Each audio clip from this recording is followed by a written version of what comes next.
on your highest passion, every moment that you can, to the best of your ability, taking it as far as you can possibly take it until you can take it no further, with absolutely, here it comes, zero expectation for what the outcome should be. Why? Why the zero expectation? I'll tell you. Thank you. You have basically, being a physical being, split yourself into two main components: a physical mind and a higher mind that is non-physical. You need to work together. The physical mind and the higher mind must form a partnership, must form a relationship that works in tandem in order to actually function as a whole person in your reality. But when you allow the physical mind to think that it has to do this, and it has to make this happen, and it must know how something is going to happen, and you get it to focus on all these details, you are giving it more than it was designed to do. You wear it out, you tire it out, and you wonder why you get so many headaches at the end of the day, and you wonder why you're tired all the time.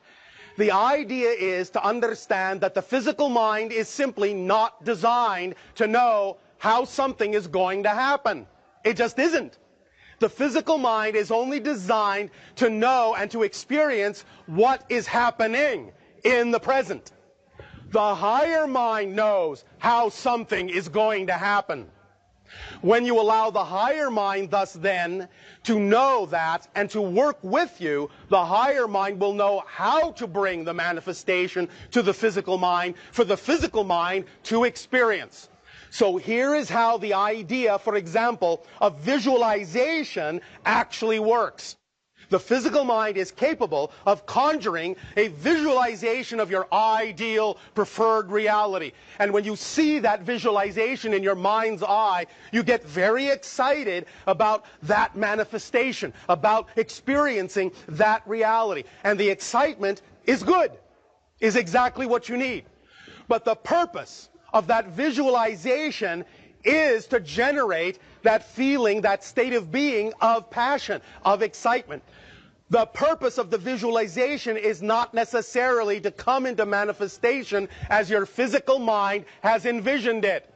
Because your physical mind, what it may think is the most ultimate representation of that reality, what it may think is the absolute top, what it may think is the absolute ceiling, to the higher mind is just the floor, just the beginning of what could manifest.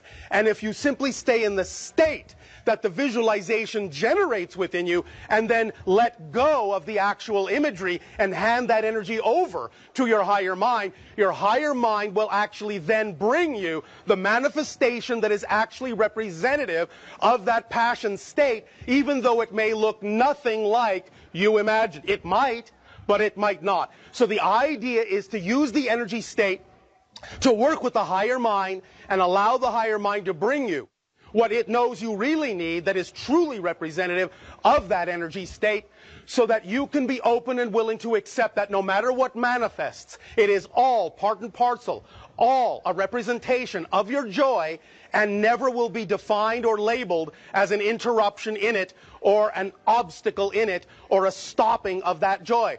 Because your physical reality, as we said, is only a mirror. And whatever you define it to be, whatever you believe is most true, is what you get. So it's very important to pay attention to those beliefs and those definitions, for it is those and only those that create your physical reality experience. Because nothing in physical reality has built-in meaning. Nothing has automatic meaning. Everything is fundamentally without built-in meaning. The greatest gift, and I know this sounds strange in your language, the greatest gift creation has given to all of you is that life is fundamentally meaningless. That means it has no built-in meaning. What that also means is you were designed to give it the meaning you prefer to give it, and the meaning you give it will utterly determine how you experience it, no matter how the situation looks. Because every situation is neutral and can serve double duty and can allow you to experience a positive or a negative effect in your life. It isn't how the situation looks that makes the difference. It's how you respond to the situation that makes the difference in terms of the effect that you experience. So let go of the idea that the outer world needs to change in order for you to know that you have changed. Just make the change within yourself, know that you have changed, behave as if you have changed, and then you will prove to creation that you have changed, because you will be responding differently to the outer reflection, even if the outer reflection stays the same. That's how it works. Does that make sense to you all?